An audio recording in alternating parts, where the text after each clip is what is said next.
You're listening to the Options Insider Radio Network, the home of the Options Podcast. For more quality options programs, visit theoptionsinsider.com or search for Options Insider Radio Network in your podcast provider of choice. Listeners can also access all of our programming through our mobile app available in the iTunes and Google Play stores. Select programs are also available via live stream at mixlr.com/options-insider. That's mixlr.com/options-insider. Don't forget to follow along with your favorite programs and submit your own questions for the hosts at twitter.com/options, stocktwits.com/options, facebook.com/theoptionsinsider, or via questions at theoptionsinsider.com.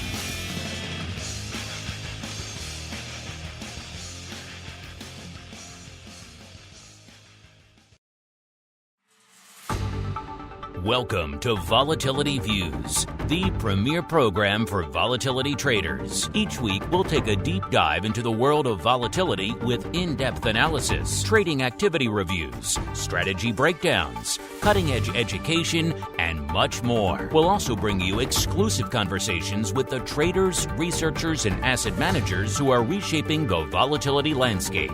If it involves volatility, then you'll find it on Volatility Views. And now, it's time to take a deep dive into the world of volatility. It's time for Volatility Views.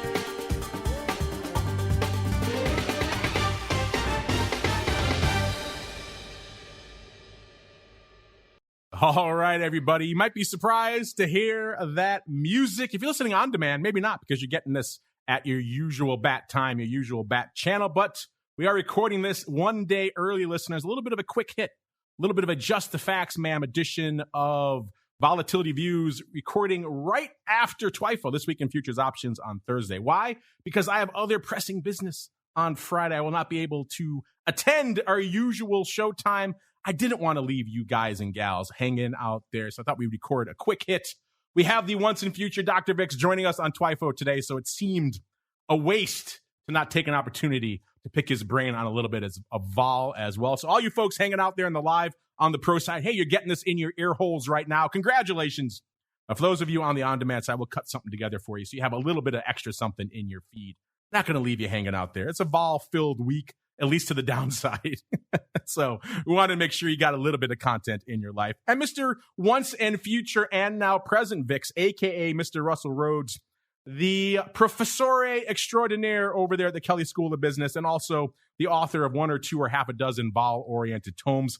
I'm glad you could make it. You could join me for a little bit of extra credit in the vol space, sir. What say you? Always happy to be here, and I like that I'm getting extra credit. People keep asking me for extra credit all the time as a professor, yes, which I never give. So now I've got a little extra credit I can give to people. If one of my students hears this and mentions it, maybe that's what they get. Where they'll get. That's a good little carrot to put out there. In my brief, I never was a professor. My brief time as a TA, I did that for like a year and change. And the professors at Cornell were, shall we say, lazy. So I had to do everything. I would teach the class. I would grade the papers. So it was, I was beset upon by people who wanted extra credit on a regular basis. I could only imagine what you're getting over there as a full actual professor. So intriguing stuff nonetheless. You mentioned extra credit. Our chat is excited. Age saying, ooh, extra innings for the live and no runner on second. Well, I don't know. Maybe we have a runner on second. Maybe we're going to drive him home. You don't know. See.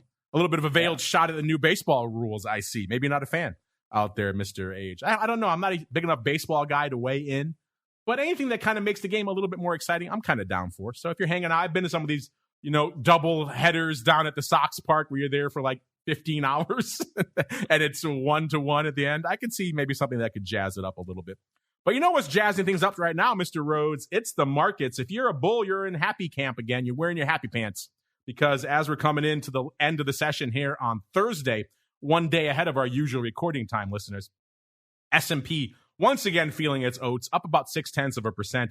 The Dow saying, hey, what about me? I'm up about 0.5% too. So Dow also looking pretty decent. NASDAQ up nearly a full percent. In fact, pretty much a full percent, just ticking it as we're talking right now, listeners. The one dark side on the screen is our old friend, the Russell 2000. We were just talking about this on TWIFO, listeners. If you want a little bit of a deeper dive into what's going on with the Russell 2000 and the options activity associated with it, check out TWIFO. Just finished recording that. Should be hitting the network already by the time you're listening to this. Small caps taking a little bit of a break today, off about half a point out there. Mr. Rhoads, of course, this means it is, I think the technical term is a vol apocalypse out there right now. I know we were prognosticating it for 2 weeks last week, so that's already challenging in and of itself. But none of us, if you had asked us in the interim 1 week out, did any of us have a 13 handle in VIX? And maybe Mr. Meatball might have joked. I think he said something about a 12 handle recently. I don't think he was too serious, at least not this quickly.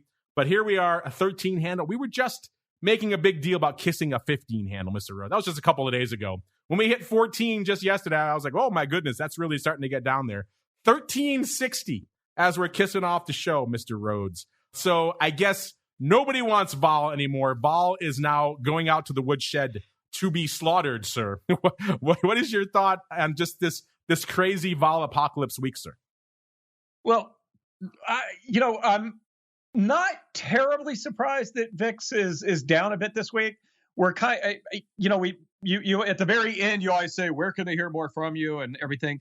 And I typically on the weekend, I will write up a review of the previous week, and then I'll write a preview for the following week. And honestly, there was nothing to write about going into this week, and I have some other things I had to work on, so I didn't do it. So the next time I'm looking around for something to write about, that may impact the volatility markets, and I don't find anything, I'm shorting VIX. Because you know what? I hope I'm making sense with what I'm trying to say there.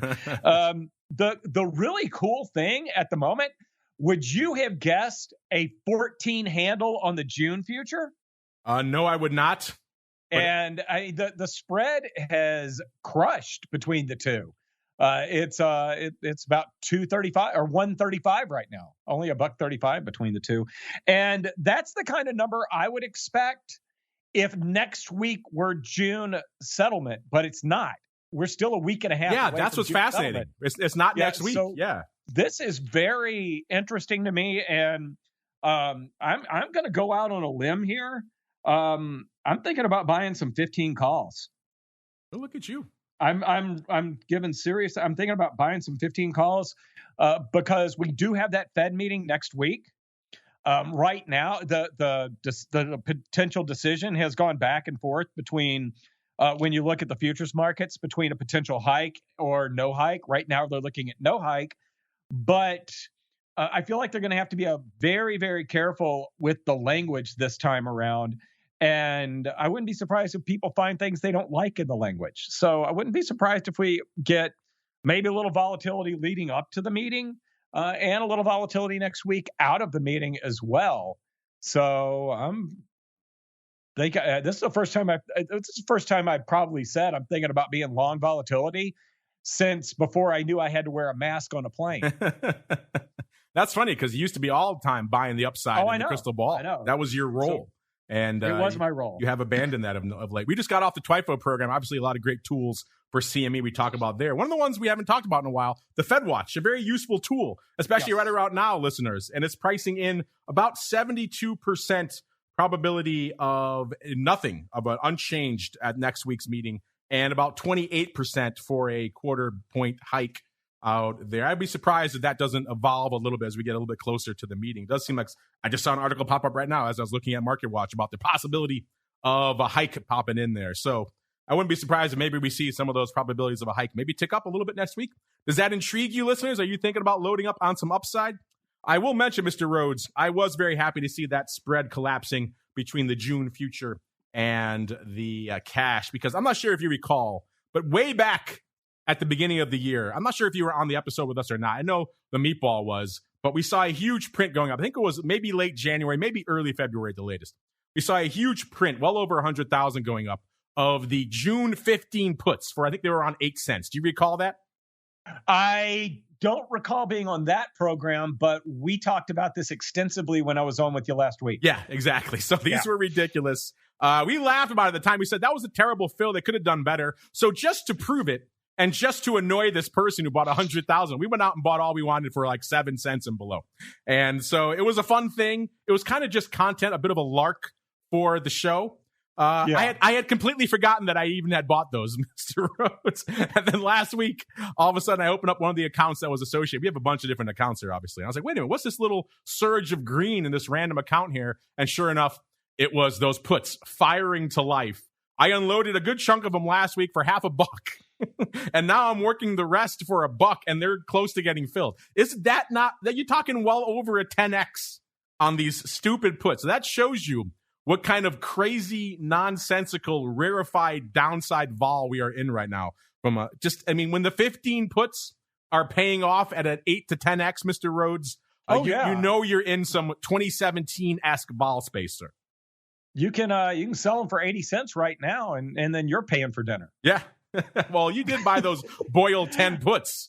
Now you're referring to the previous program. We don't want to confuse people too much. Yes, we won't. But you are sitting on some Boyle monies. And Boyle is not an ETF that has different types of that has different types of itch cream in it. It's about natural gas. Let me run down the numbers here real quickly for VIX, and then by the way, before I even get to we'll get to the top now, and then we'll do the trade for this week. Then I want to hit on some of your ETPs really quickly, because I know you love those more than VIX itself, and they're hitting some new highs as well. And there is some news on that front this week. Really quickly this week in the Just a Facts, Ma'am edition of All Views listeners, let's do a quick top 10 right now. All it took was the complete annihilation of volatility listeners to get one more put to make it into our top 10. You'd think, given everything that's going on out there right now, and it has been for the past week, we'd see 10 for 10 puts out here. Nope. It is still 7 versus 3 calls over puts out there. One more put sneaking into the top 10. Gosh, about 190,000 contracts to break into the top 10 this week. That gets you to the June 40s, followed by number 9, 191,000 of the June 23s. Number 8, 200K exactly of the June 25s. Then we have a put strip, all 3 of them back to back to back. Number 7, 210,000 of the June 17 puts. Number 6, 221,000 of the June 16 puts. And number 5, my personal favorite on the list, 260,000 of the June 15 puts. Oh, so juicy. So ridiculous. Number 4, 261,000 of the June 27s. Number 3, 285,000 of the AUG 60s. Number 2, 329,000 of the SEP 60s. And rounding out the top 10 this week, listeners, 337,000 of the June 30s. You'll notice our friends, the June 40s, are way down at the bottom. So they have been unwound quite a bit. So kind of a weird unwinding there. I guess they weren't too reticent to close the short leg of that spread. Leave the long leg open, see what you can get out there. Speaking of the long leg, Mr. Rhoads, a little birdie just told me you may have done some nibbling while we were talking on the June 15s, right? I bought 5 of the 15 calls for 48 cents, and that's a reminder to do a little bit more work on them in the next day or two. And that is if we get if we just get a couple of point pop out of VIX, I'm out of it.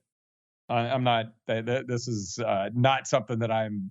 If I get a chance to make money on it tomorrow, I'm making money on it tomorrow. I'm not being greedy like you are with your 15 puts.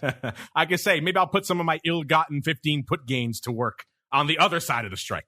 Oh, you would be that would make you a master trader. That would be just winning on both. That's like the old infomercial. Make money in any market condition using options. There you go. Just buy a straddle. Yes.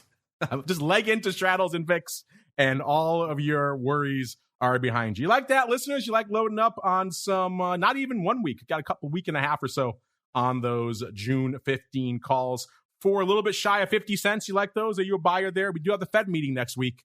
Beyond that, not a lot of catalysts for long balls. So that's really kind of a swing for the fences for the Fed meeting. And again, probably not even going to be holding those for that long. But speaking of things that you're holding, Mr. Rhoads, on this Just a Facts, Ma'am edition, let's get out to your favorite product. It seems like every time you are joining us now, we are talking about new all-time highs for your number one holding. So forget my ill-gotten June 15 put gains. Next time I see you, dinner's on you, because your SVIX hitting yet another record high, 25.19 this morning, hanging out at 25 points exactly today, up another 70 cents. So I guess my question for you is, are you letting it go? Are you selling more calls? Is it time to buy the SVIX puts? What are we doing, sir?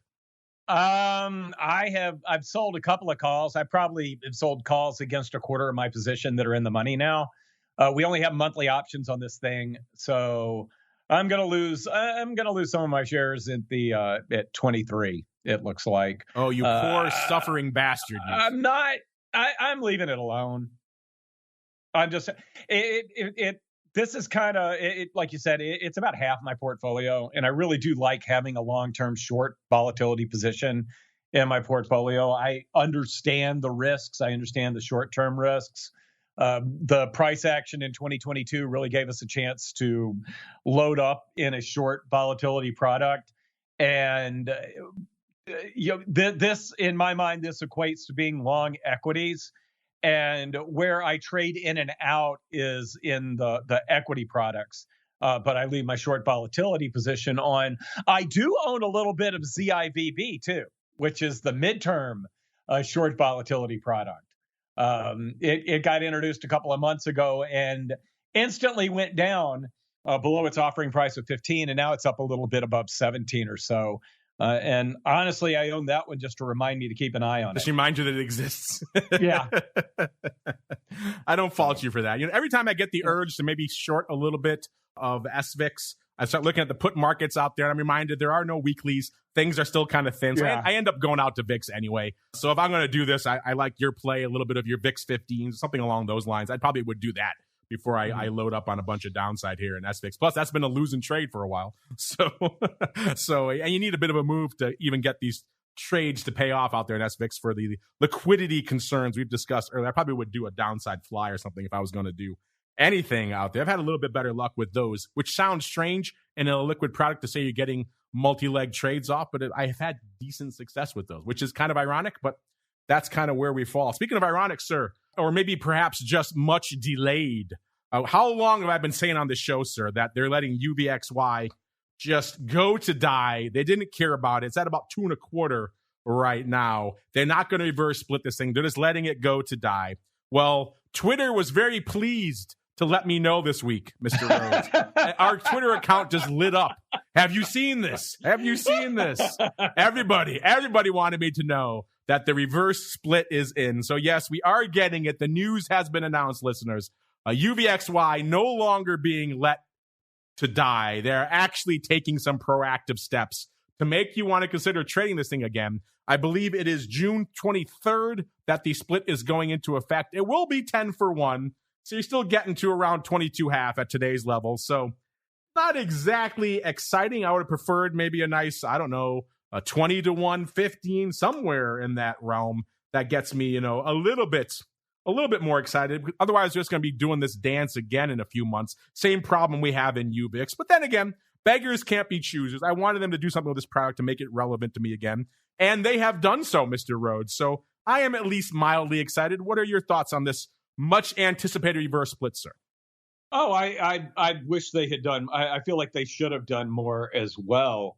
We know the decision makers behind this one. We should call them up. We should. Once it gets below the 5 handle, what are you doing?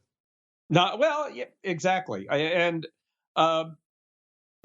know from back in the days when I was at SIBO and I'd talk to the people that were running a different VIX related ETP. And it really is a pain in the butt to run one of these things. You get criticism. You get, I can only imagine the number of calls that you get about, VIX was up. Why am I down 20% in this leveraged VIX thing? Because nobody really understands what the product is. I can understand letting it die on the vine, but they've decided not to let it die on the vine, which I guess is a good thing. But is this kind of like pulling somebody out of the pool who is turning blue and not giving them CPR, letting him die on the concrete instead of it's like it seems like a half measure. It does. That's a terrible analogy, and I wish I could take it back, but too late. It's out there. It has been recorded. That's all I could come up with. Was just some sort of it just seems like a half measure. UVXY is a drowning child in the pool that they are still allowing to drown just on the concrete. And now it's laying on the side of the pool, and a bunch of people are taking pictures of it. And no mouth to mouth, no resuscitation whatsoever. But you're right. I get it. It's people, they got a lot of wiseacres like me taking pot shots at them. All I care about is one thing. I want this thing to be higher so I could fade the downside. That's all I care about. So they have other issues they need to contend with. I get it. But still, for my use case, it has not been there of late, and I shall let them know about it. But intriguing stuff. It's going to be there. It is kind of a half measure. We'll be talking about this. It'll be back below 10 in a couple of months, Mr. Rhoads, and we'll have the same conversation again. And so when are they going to split it? Yeah, exactly. So they can look forward to getting more heat from me and other folks out there when that happens. But hey, in the meantime, we're getting something. Something is better than nothing, Mr. Rhoads, which is also what this episode has been for you, listeners. A little bit of something better than nothing for Vol Views. But before we get out of here, Mr. Rhoads, I want to go back really quickly because we didn't get a chance. Obviously, it's a short Just the Facts, ma'am, edition. Didn't get a chance to break down all the action in VIX this week, let alone get a taste of Russell's weekly rundown. But there was one trade that went up this week, actually went up today, that was kind of intriguing. In fact, if you want to deep dive into it, our buddy, the Flow Master, just went into it in depth on the option block. If you missed that, maybe we'll cut that in for you here, listeners, so you can check that out now. I'm assuming you were involved in this trade, Mark, because I know that at this level you probably want to lean long. It's a little too. I do, but it's a little too small for me. You know, I don't get out of the bed for, at least a couple 100,000 contracts. Gotcha. So yeah, the biggest odd block today is the biggest trade in the entire market, which is 102,000 of the VIX July 23 calls that we saw bought from like 84 cents up to 87 cents. The average was 86.7 cents. And this was a nice, clear-cut, directional trade in VIX. It's not part of a spread. We've seen some of these big, giant, 100,000 by 300,000 ratio spreads trade over the last month or so. This one is just a single. And it is opening, even though there's 144,000 contracts that exist. I was able to confirm it's an opening trade. Customer bought, market maker sold about 23,000 contracts, and the executing firm positioned 80,000 contracts. So this is kind of like your classic facilitated customer trade, and was probably negotiated for a bit. But it's $9 million worth of premium spent on calls that will only make money if VIX gets up to about 24, in the next month and a half. So this is an interesting one. It obviously could be a bet on volatility spiking. It also could just be a hedge. It just could be somebody that's pretty happy with the rally that we've had, has a very large portfolio, and prefers to hedge it with VIX calls instead of SPX puts, which is, they're very, very similar in, the characteristics that the market starts to get ugly. I did do the math, and if you P&L this to VIX, where we hit the highs in 2020 over 82, then this is like a $600 million trade. 82. I couldn't resist. So you got to think about the headlines. So it's an interesting one. I mean, it's just a $600 million trade. And then I got another one. Before you get there, yeah. I do love your optimism. The 80 handle stress test on this trade is fantastic. Mr. Rock Lobster, I heard you laughing there. What are your thoughts on someone gobbling up all the July upside here? And hey, if VIX gets to 80, it's looking pretty good.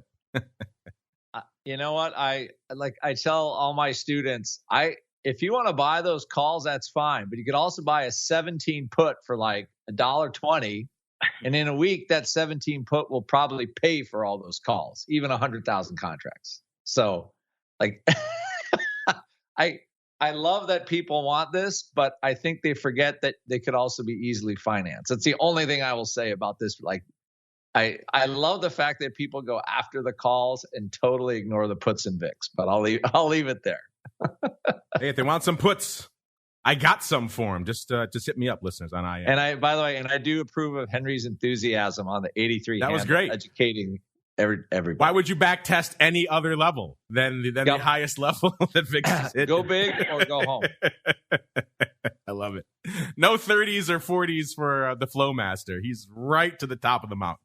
I love that. That's probably how this guy sold his trade to his risk manager. Look, the VIX hits 83. I'm looking good in this trade. How can I not do this? it did happen twice, right? 83 was the all-time high. Well, 82.79 was the all-time closing high in March of 2020. And then if you go back to 08, it was around 82, just above 82, I think. So there's 2 data points to say 82 is the top. There you go. 2 data points. That's all this guy needs to put this. I'm surprised he didn't do more size. Why wouldn't you do 500,000? You got 2 data points.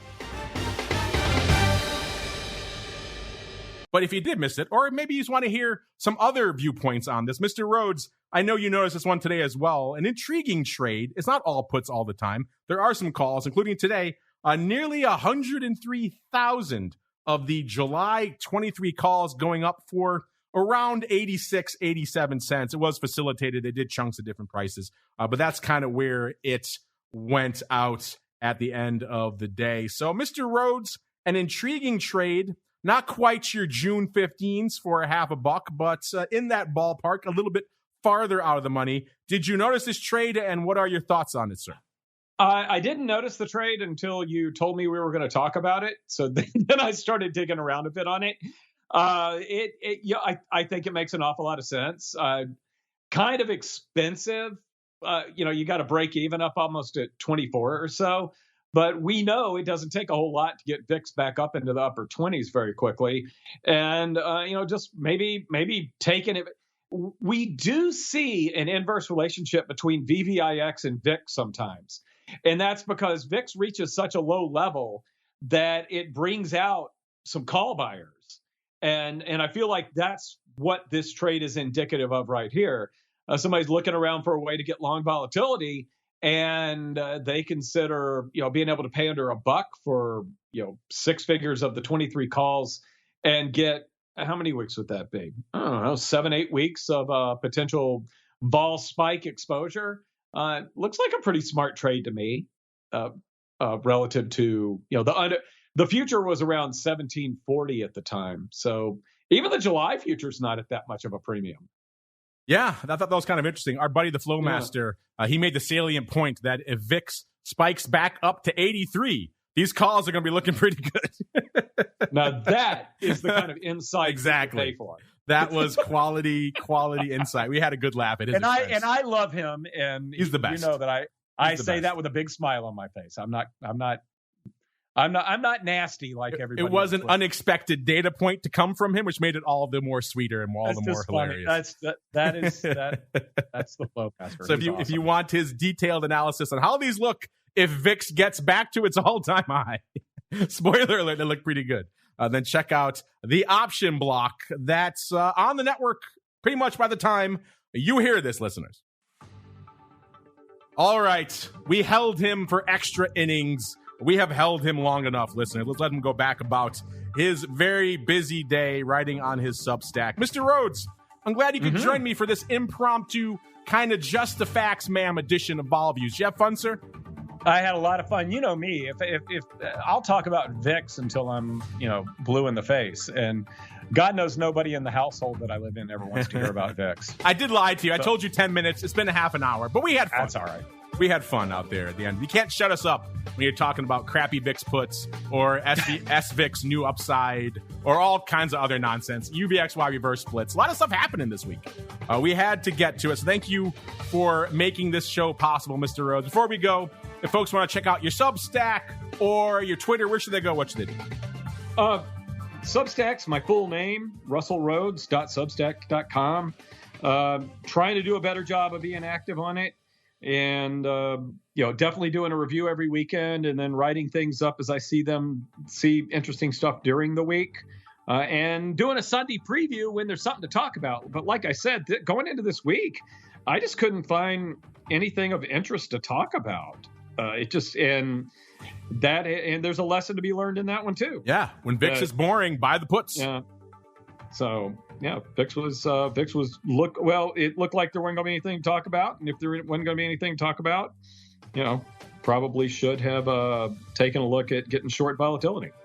Some puts or whatever your preferred flavor of getting short is. Check them out at Russell Rhoads, 2 S's, 2 L's, easy for me to say, RHOADS on the old Twitter. A lot of great stuff there, including links to his Substack. You can see how he's managing the tail end of this now 6-month-long VIX upside trade odyssey. Maybe that was him coming in to buy 100,000 of the July 23s. You're keeping the trade alive. That's what you're doing, aren't you, Mr. Rhoads? No. That was you. No. That's your new trade for the second half of the year. You're going to keep buying insane upside until all the money is gone. Check him out. I did that forever in the guessing. Yes. And it did not work out well. Spoiler alert, listeners. Check out the archives of this fine program if you want to see what we're talking about. That's going to do it for our Just the Facts edition of Volatility Views. Also going to do it for our content on Friday. I have been called elsewhere. Wanted to give you folks a little bit of a taste of some vol content so we didn't leave you hanging. Back again on Monday with the old OB all the way through to next Friday. Another full-length episode of Volatility Views. Stay safe out there, everybody. You're listening to the Options Insider Radio Network, the home of the Options Podcast. For more quality options programs, visit theoptionsinsider.com or search for Options Insider Radio Network in your podcast provider of choice. Listeners can also access all of our programming through our mobile app available in the iTunes and Google Play stores. Select programs are also available via live stream at mixlr.com/options-insider. That's mixlr.com/options-insider. Don't forget to follow along with your favorite programs and submit your own questions for the hosts at twitter.com/options, stocktwits.com/options, facebook.com/theoptionsinsider, or via questions@theoptionsinsider.com.